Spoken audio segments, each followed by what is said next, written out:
भगवंताच्या नामाला अमृत असं म्हटलेलं आहे. पण भगवंताच्या नामाचं अमृत ज्यांनी सोडलं तो तिकडल्या मार्गाला लागला. म्हणून आपल्या लेकरांना आणि आपल्या धन्याला सुद्धा, आपल्या माधवांना सुद्धा त्यांच्या महाराजांनी सांगितलं काय म्हणायचंय, रामकृष्ण हरी, म्हणजे नामाचा जप सर्वांनी करत राहायचा आहे. आता रामकृष्ण हरी म्हटल्यानंतर जे शिव भक्त आहे त्यांनी शिवजींना सोडायचं का नाही. पहिलेपासून ज्या भगवंताची आपण भक्ती करतो त्या भगवंताचं नाम घ्या, काही अर्थ नाही. इथं दिसताना जरी आपल्याला दिसतं वेगवेगळे तरी सूर्यप्रकाशक सहस्र रश्मी दिसताना सूर्याची किरण ही वेगवेगळी आहे. आमच्या गावात वेगळी आहे, तुमच्या गावात वेगळी आहे, अलीकडल्या जिल्ह्यात वेगळी आहे, बाहेर देशात वेगळी आहे, पण सगळी किरण कुठून येतात, एका सूर्यापासून येतात. तसं दिसताना देव सगळी वेगवेगळी दिसत असली तरी ते सगळी देव एकच आहे. त्यांच्यामध्ये भेद भ्रम त्यांच्यामध्ये भेदाभेद करायचं नाही. म्हणून भगवंताचं नामस्मरण सर्वांनी केलं पाहिजे. कारण आपली लेकरं चांगल्या संगतीमध्ये राहिली तरच आपले लेकरं चांगल्या मार्गावर जाऊ शकतील आणि तेव्हा त्यांनी म्हणू शकतील की आम्ही सुद्धा येऊ. कशासाठी, काला खाऊ दही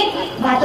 आणि आपण जर त्यांना या मार्गाला लागलं नाही तर ती कोणत्या मार्गाला लागतील, व्यसनाधीन, कोणी खाण्याच्या मार्गाला लागेल, कोणी पिण्याच्या मार्गाला लागेल. आणि अशा प्रकारे जो व्यक्ती दारू, गुटखा, तंबाखू या गोष्टीच्या मागे लागला, सगळ्यात महत्वाचं म्हणजे जो व्यक्ती दारूच्या मागे लागला तो व्यक्ती आयुष्यात कधी सुखी होऊ शकत नाही आणि जीवनात सुद्धा काही करू शकत नाही. बघा, दारू पिणारे लोक म्हणतात नाही आम्ही पियाला तुमचं काही चालेल, बरोबर. एका कीर्तनामध्ये म्हटलं होतं दारू पिऊ नये, ती चांगली नसते, पैशाचा धिंगाणा, शरीराचा धिंगाणा. एका व्यक्तीने मला खाली कमेंट केली होती, काही तुम्ही पिऊन बघा कशी वाटते.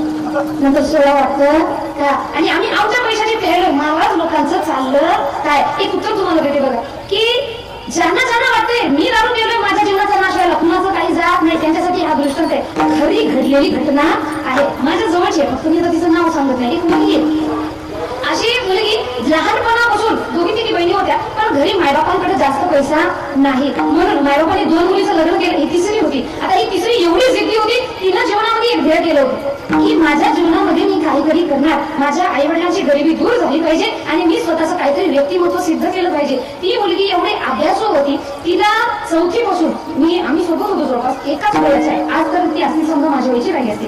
तिला 4थ्या-5व्या वर्गापासून तिच्या आई वडिलांनी शाळेत एकही रुपया खर्च लावला नाही. एवढी हुशार होती की सरकारने तिचा सगळा शिक्षणाचा खर्च उचलला होता.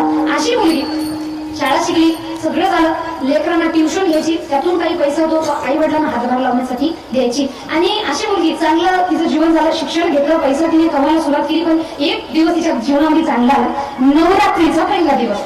तिच्या जीवनातला चांगला आणि वाईट दोन्ही म्हणायला हरकत नाही. नवरात्रीचा पहिला दिवस, आणि त्या मुलीला नवरात्रीच्या आधीच्या दिवशी एक लेटर आलं. ते होतं बँकेमध्ये तिची जॉईनिंग होणार होती, तिला बँकेमध्ये जॉब लागली होती. म्हणजे बघा, एवढ्या संघर्षातून एवढी शिकलेली मुलगी, आज तिला एका रुपयाला म्हणत असणारी मुलगी, आज तिला गव्हर्नमेंट नोकरी लागणार होती, तिला गव्हर्नमेंट जॉब लागणार होती. आणि सकाळी तिला आनंद तुटी का उद्या जॉईनिंग आहे, एवढं जी मी मेहनत केली त्याचं फळ मला उद्या मिळणार आहे. जॉईनिंग होणार म्हणून सकाळी उठली आणि दात घासण्यासाठी दारासमोर आली. एवढ्यामध्ये एक ट्रक ड्रायव्हर दारू पिऊन गाडी चालवत होता, त्याने गाडी सरळ तिच्या घरावर पाडली, घराची भिंत तुटली, मुलीच्या अंगावर पडली, मुलगी जागेवर मेली.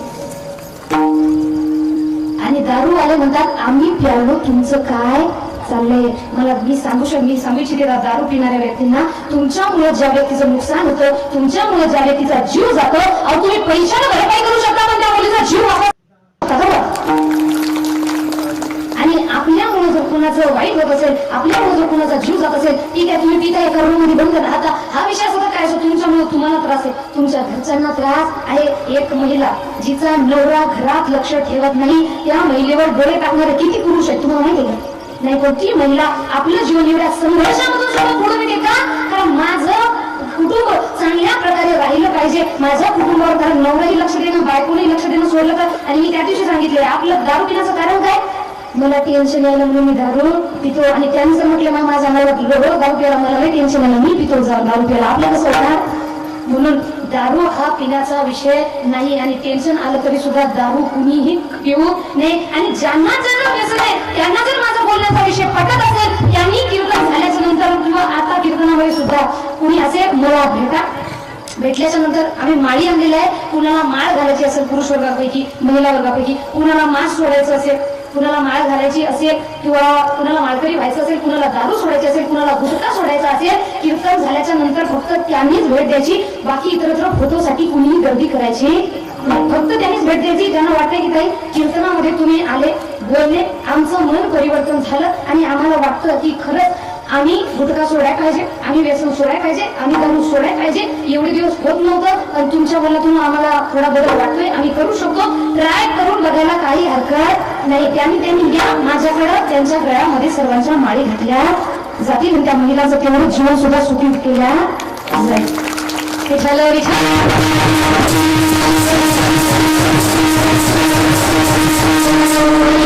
बघा आज आपण पितोय आणि आपली लेकरं आपल्याकडे पाहतात. उद्या आपण आपल्या लेकरांकडे काय आदर्श ठेवले, तो माझा बाप तर पुढे खातो, माझा बाप तर दारू पितो, मी का करू.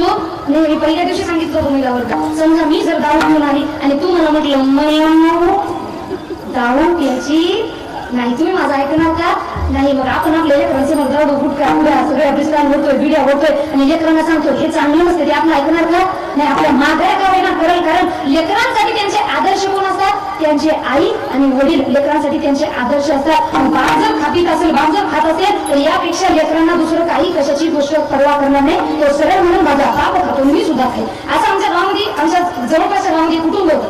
तो व्यक्ती लहान मुलगा होता तोपर्यंत त्याला दारू पिली, गुटखा खाला, आपलं आयुष्य बर्बाद केलं आणि त्याच्याकडे बघून त्याने मुलाला खूप चांगले संस्कार दिले, पण बापाकडे पण मुलगा बिघडला आणि तेव्हा बापाला वाटलं अरे माझा मुलगा बिघडला, आता काय करावं, आता आपण सोडलेली बरी, आता बापाला सोडली तर मुलगा काय सोडायला तयार नाही. मग आपल्या लेकरांसाठी तरी लेकरांवर कृपा करा.